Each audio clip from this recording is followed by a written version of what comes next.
Kalena dhammat sawanang etamang kalamutamang. Part 7, Be Kindful. Judul asal, Opening Up to Kindfulness. Penyusun, Ajahn Brahm. Penyunting, Handaka Wijayananda. Penerjemah, Desi Wirajati. Penata, Intan Dita Diwara. Penerbit, Ehipasiko Foundation. Hak cipta, copyright 2024 Ehipasiko Foundation. Cetakan pertama, April 2024. Pada video part 7 ini saya akan membacakan bab 7, Dukkha, penderitaan. Baiklah, kita mulai. Dukkha, penderitaan. Ketika saya sekitar 19 atau 20 tahun, saya mulai mempertanyakan, apa sih sebenarnya urusan kebahagiaan ini?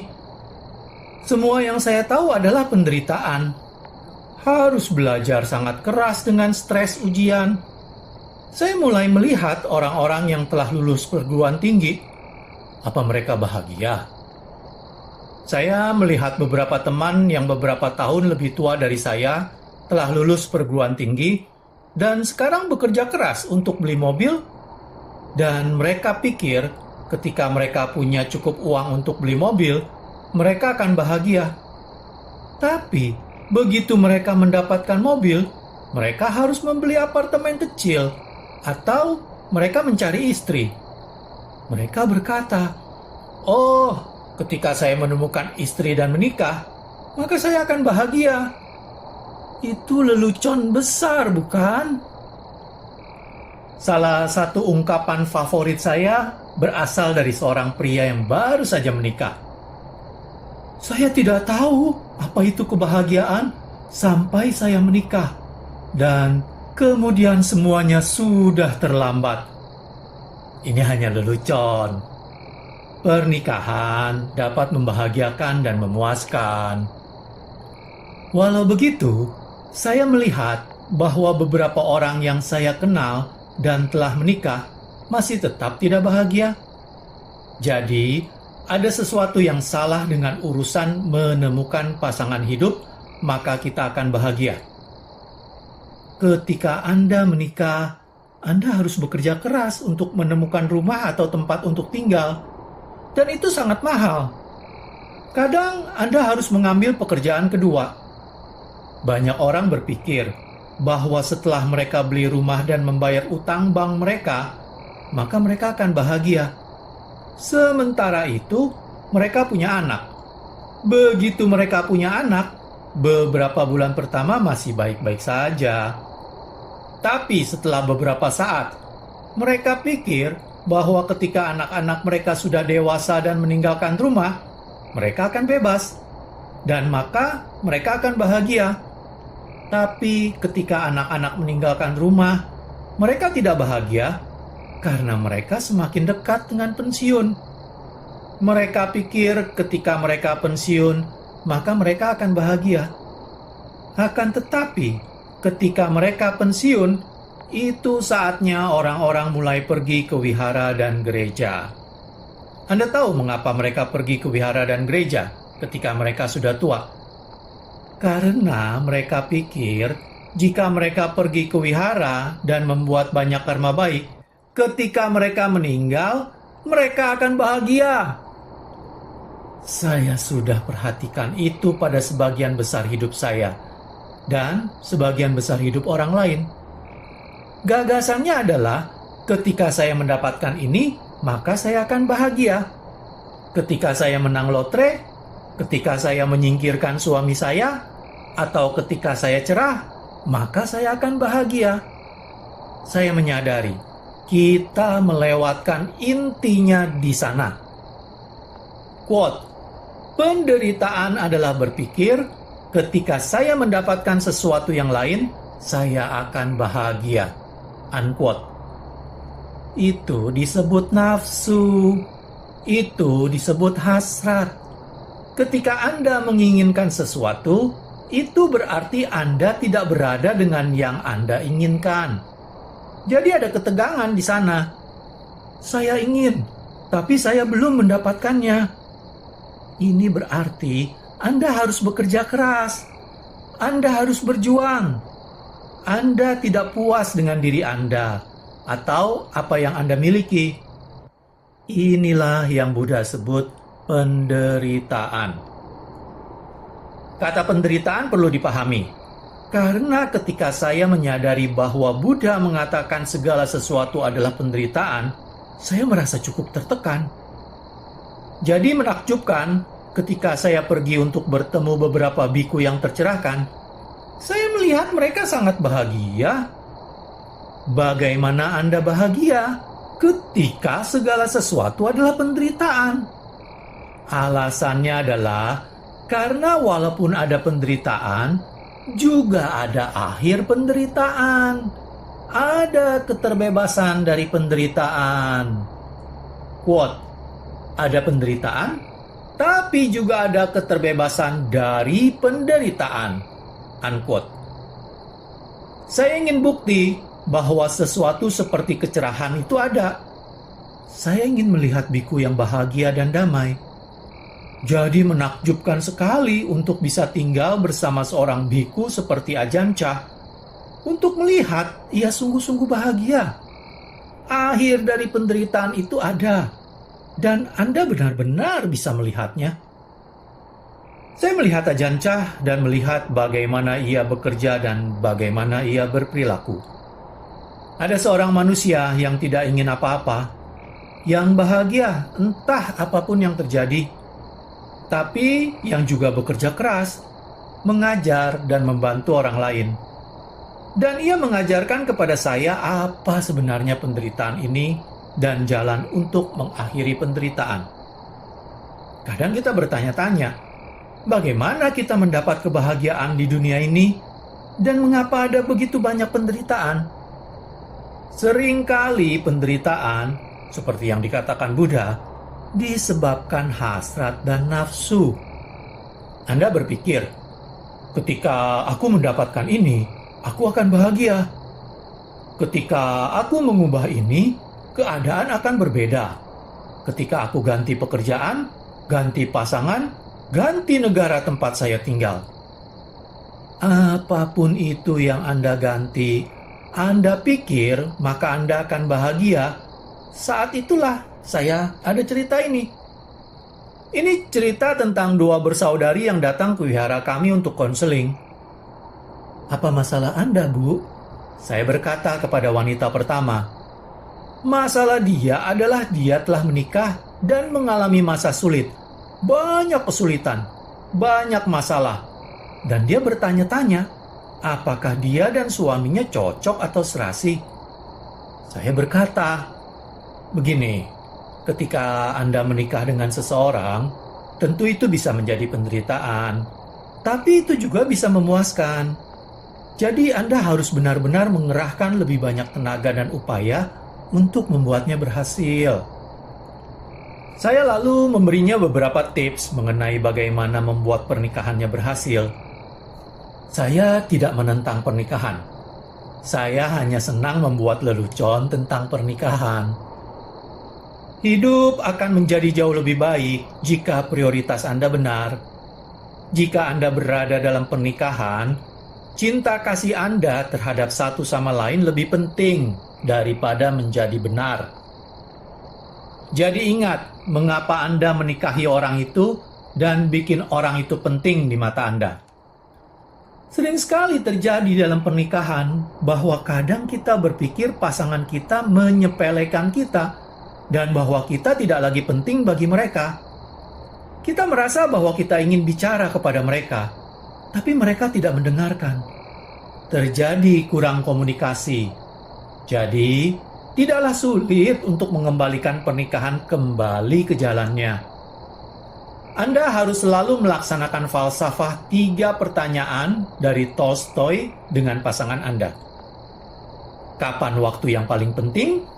Sekarang. Siapa orang yang paling penting? Yang bersama kita. Apa yang paling penting dilakukan? Peduli. Sekarang adalah waktu yang paling penting. Jadi tidak masalah berapa lama Anda telah menikah. Sekarang adalah waktu yang paling penting untuk memberitahu pasangan Anda betapa Anda mencintai mereka dan betapa Anda menghargai mereka dan betapa Anda peduli terhadap mereka. Jika Anda telah membuat kesalahan atau mengatakan hal bodoh, sekarang adalah waktu yang paling penting untuk minta maaf. Mengucap maaf tidak butuh biaya, dan Anda mendapatkan begitu banyak imbalan. Itu menunjukkan bahwa Anda peduli, dan itu adalah yang diinginkan oleh perempuan dan laki-laki dalam pernikahan. Untuk dianggap penting dan tahu bahwa pasangannya peduli terhadap mereka. Sekarang, Anda punya rumus yang sangat sederhana untuk pernikahan yang berhasil dan mesra. Jika pasangan Anda melakukan hal yang sama terhadap Anda ketika Anda bersamanya, ketika Anda bicara, ketika Anda bersama, Anda menyadari pada saat ini Anda adalah orang paling penting bagi pasangan Anda. Itu disebut cinta. Itu disebut kebersamaan. Mereka menghargai Anda dan Anda menghargai mereka. Dan kemudian hubungan tumbuh dari itu. Untuk peduli, bagaimana kepedulian terjadi atau bagaimana itu diungkapkan? Kepedulian terjadi dalam banyak cara. Ketika Anda peduli, Anda datang dari tempat yang benar. Kepedulian selalu bekerja dengan teramat baik. Setelah mengajari saudari yang lebih tua, saya beralih ke yang lebih muda. Apa masalah Anda, Bu? Dia belum punya suami dan dia sangat ingin punya suami. Saya memberitahunya, Anda mengalami penderitaan wanita lajang. Dan jika Anda punya pasangan hidup, Anda tidak akan mengalami penderitaan wanita lajang lagi, tapi Anda akan mengalami penderitaan suami. Lalu saya beralih ke saudari tuanya. Jika Anda meninggalkan suami Anda tidak akan mengalami penderitaan suami lagi, tapi Anda akan mengalami penderitaan wanita lajang. Quote, mengubah situasi yang Anda hadapi bukanlah mengatasi penderitaan. Itu hanya mengubah satu bentuk penderitaan ke bentuk penderitaan yang lain. Unquote. Ketika saya di sekolah, saya pikir ketika saya meninggalkan sekolah dan pergi ke perguruan tinggi, saya akan bahagia. Yang saya lakukan adalah mengubah penderitaan sekolah dengan penderitaan perguruan tinggi. Ketika saya masih sangat muda, saya tidak sabar untuk menjadi tua dan punya kebebasan. Sekarang, setelah saya sudah tua, saya menyadari apa yang telah saya sia-siakan ketika muda. Ketika Anda muda, Anda mengalami penderitaan orang muda. Ketika Anda paruh baya, Anda mengalami penderitaan orang paruh baya. Dan ketika Anda tua, Anda mengalami penderitaan orang tua. Intinya, bukanlah menyingkirkan penderitaan dengan mengubah situasi yang Anda hadapi. Apa Anda bahagia atau apa Anda ingin sesuatu yang lain? Apa mimpi hidup Anda? Apa yang benar-benar Anda inginkan dalam hidup? Kadang orang ingin kaya raya. Jika Anda kaya, Anda tidak lepas dari penderitaan juga. Anda mengalami penderitaan orang kaya. Saya tahu ini karena sebagai biku, saya berbaur dengan semua lapisan masyarakat. Para biku dapat melewati pintu-pintu yang orang lain tidak dapat lewati. Sesekali kami bertemu orang-orang yang punya begitu banyak uang.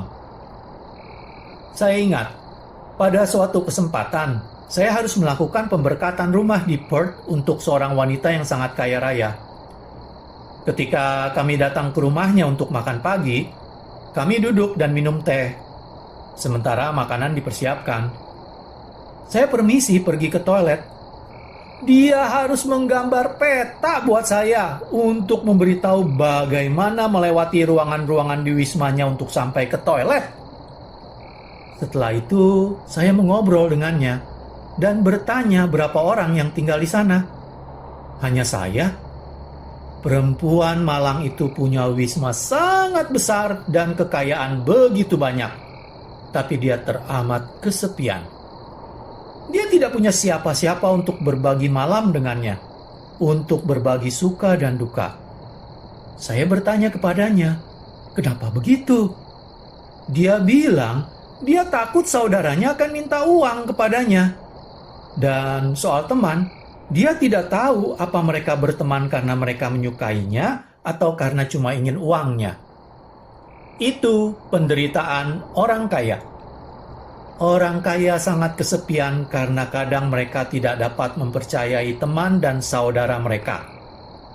Jadi, jika Anda ingin kaya karena Anda pikir itu akan membawa kebahagiaan untuk Anda, itu tidak akan terjadi. Mengapa ada begitu banyak penderitaan dalam hidup? Itu karena kita tidak menyadari apa yang penting dan apa yang diperlukan untuk kebahagiaan dalam hidup.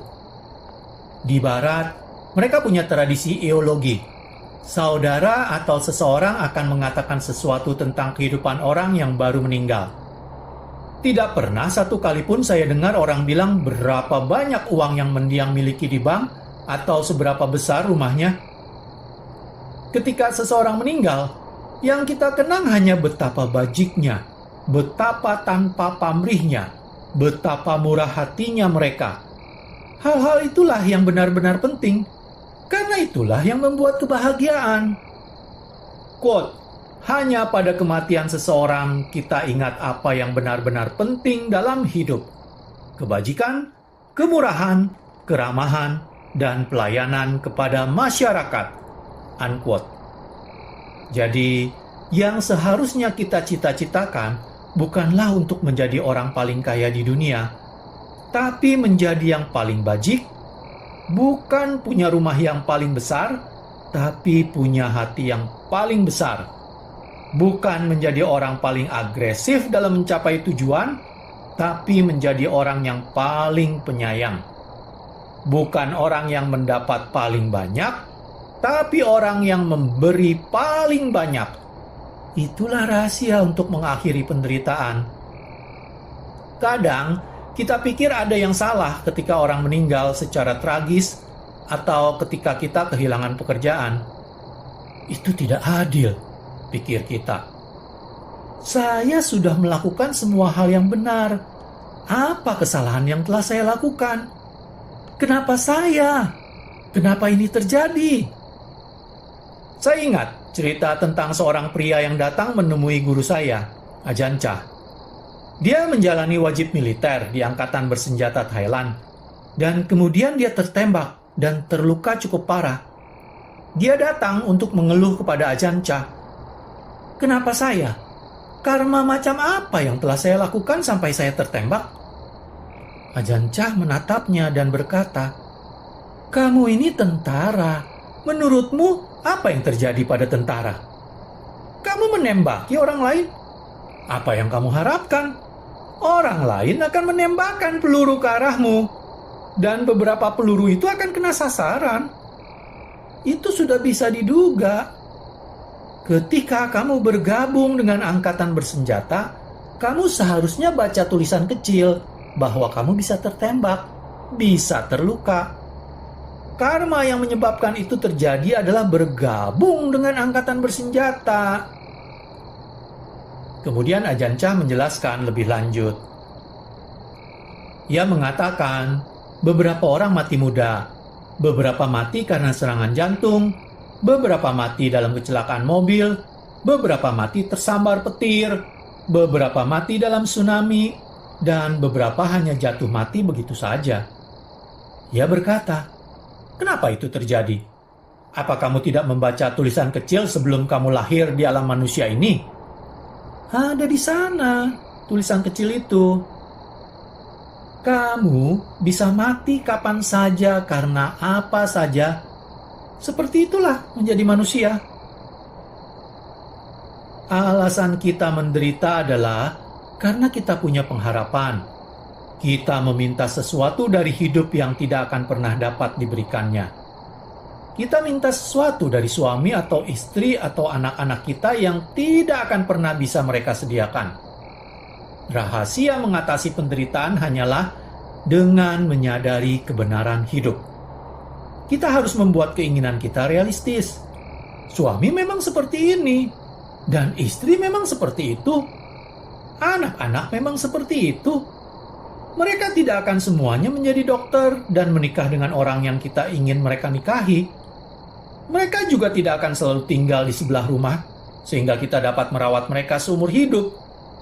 Jadi, ketika kita memahami arti kehidupan, apa yang kehidupan dapat berikan kepada kita, dan apa yang kehidupan tidak dapat berikan kepada kita, saat itulah kita menyadari bahwa yang terbaik yang dapat kita lakukan adalah peduli dan bersikap baik.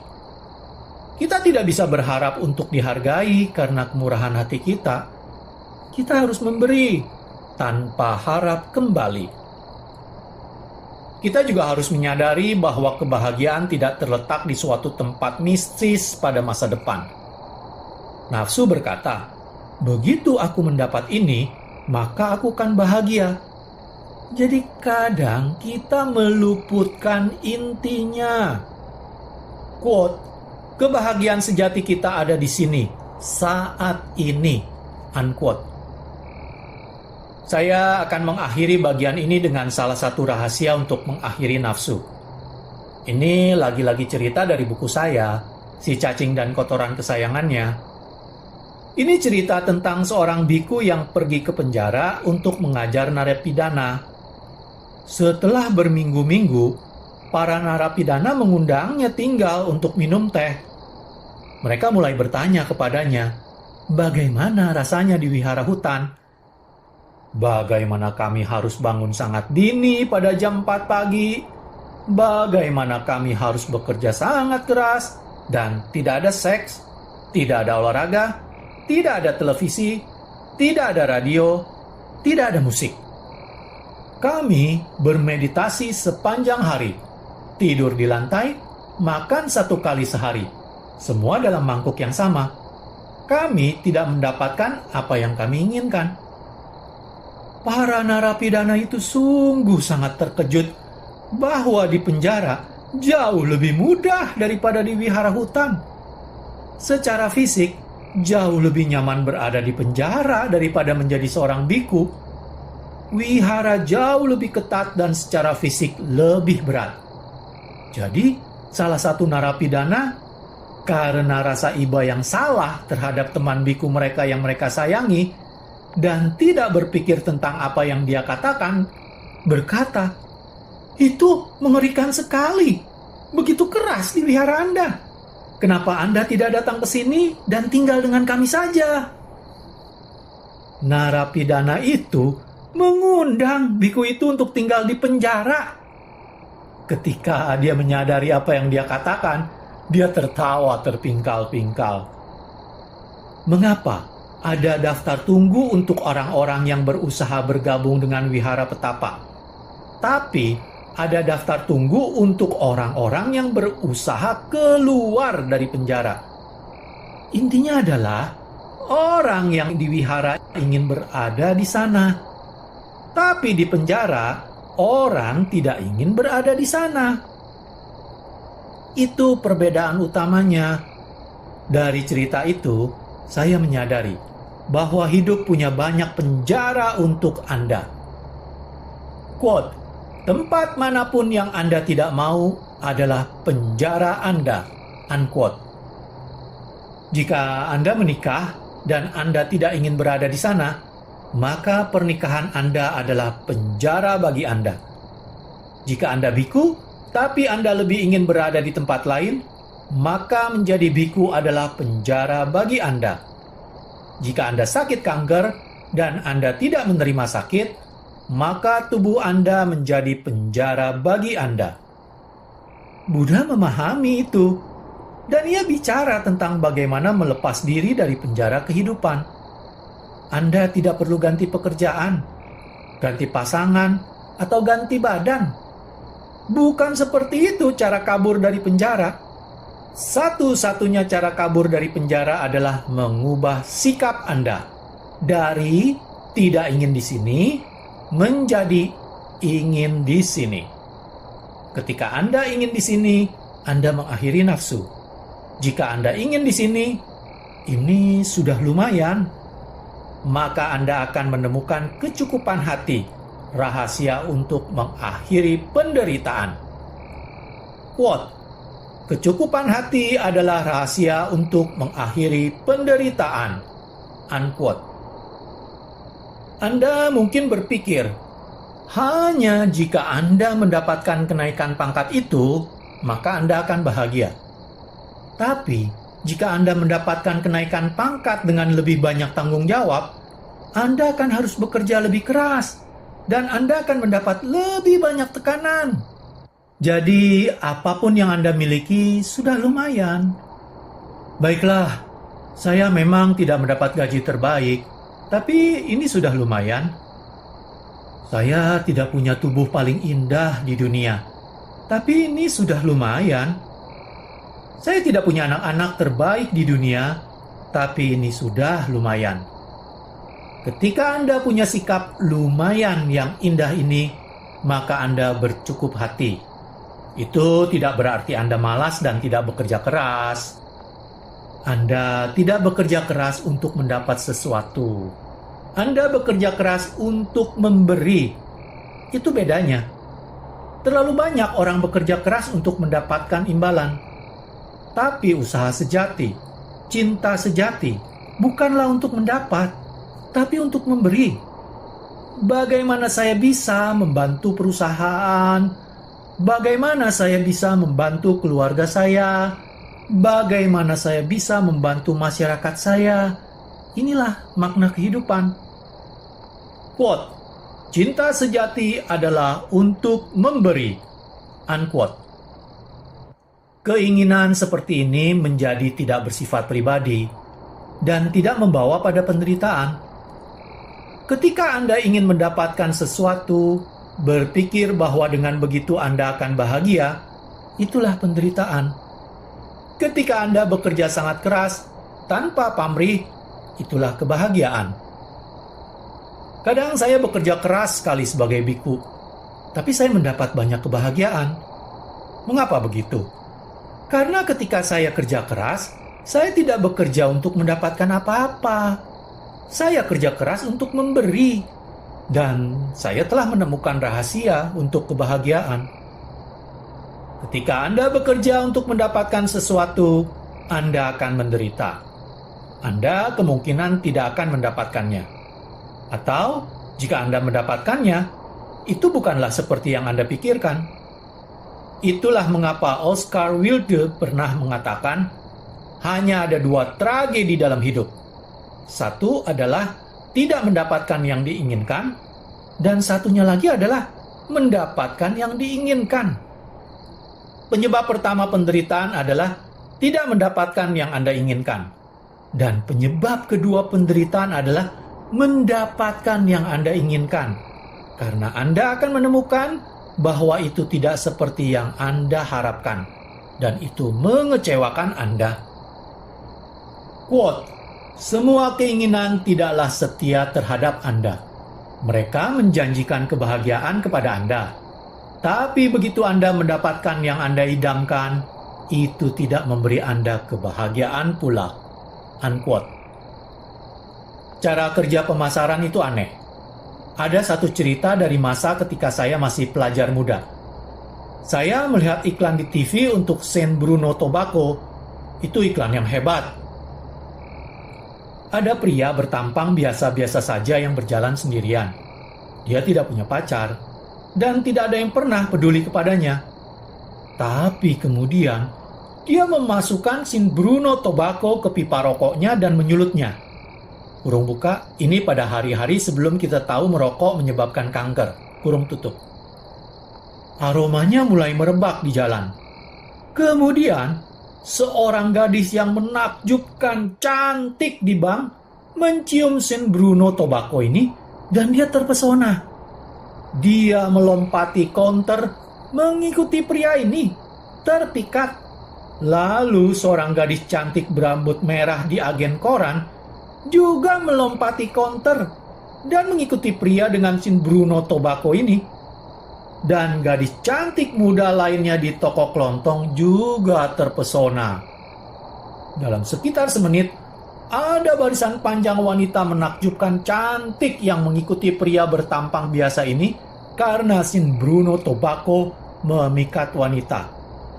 Bodoh kan? Apa Anda percaya itu? Saya percaya. Saya membeli Sin Bruno Tobacco. Tidak. Itu tidak berhasil untuk saya. Tidak ada yang mengikuti saya di jalan. Mengapa kita punya hayalan dan impian tentang apa yang dapat diberikan hidup kepada kita dan kita terjebak di dalamnya? Kita selalu berpikir hal-hal akan menjadi lebih baik. Tapi sungguh, apapun yang Anda miliki sudah lumayan. Jadi berbahagialah dengan itu. Sementara itu, lihat bagaimana Anda bisa membantu keluarga Anda, teman-teman Anda, dan masyarakat. Karena itulah rahasia kebahagiaan. Jika Anda menginginkan sesuatu dari itu, Anda hanya akan mendapat penderitaan. Jika itu untuk orang lain, untuk kebaikan masyarakat atau kelompok, maka tidak ada penderitaan sama sekali. Hanya kebahagiaan yang indah. Ketika saya meninjau kembali kehidupan saya, saat-saat paling membahagiakan saya adalah ketika saya memberi paling banyak atau ketika saya melihat aksi kebajikan dan kedermawanan yang besar. Apa saat paling bahagia dalam hidup Anda? Demikianlah berakhir sudah saya membacakan bab 7, Dukkha, penderitaan, sampai di sini. Pada video part selanjutnya, video part 8, saya akan mulai membacakan Anatta, tak ada siapa-siapa di sana. Terima kasih. Kalena dhammat savanang etammang kalamutamang